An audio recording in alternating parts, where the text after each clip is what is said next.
আসসালামু আলাইকুম ভাই বোনেরা, আশা করি সবাই ভালো আছেন। আমিও ভালো আছি।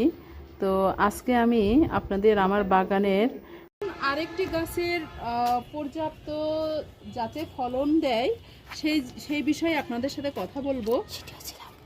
দেখেন আমার লাউ গাছের ডগাগুলো কত সুন্দর মোটা। একটা ছাদ বাগানে কিন্তু এটা এত সহজ ব্যাপার না।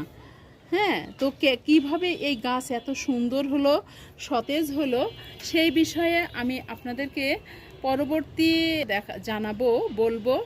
আর এখন এই লাউ গাছে কি কাজ করলে আমরা স্ত্রী ফুল বেশি পাবো এবং যে আমরা পর্যাপ্ত পরিমাণে ফলন পাবো, সেটি হচ্ছে লাউ যাতে খুব দ্রুত আসে এবং লাউ যাতে ধরে।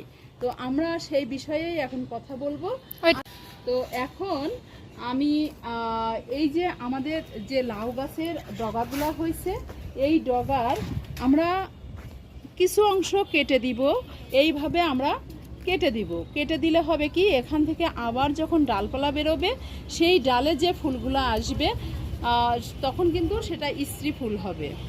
হ্যাঁ, ঠিক এরকম করে আমার এই বাগানে যতগুলা আগা আছে, আমি প্রত্যেকটা আগায় একটু একটু করে কেটে দিব।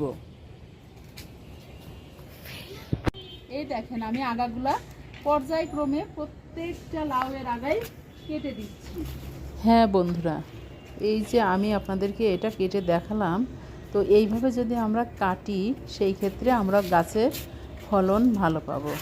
আশা করি আমার ভিডিওটি আপনাদের কাজে লাগবে। সবাই ভালো থাকবেন, সুস্থ থাকবেন। আল্লাহ হাফেজ।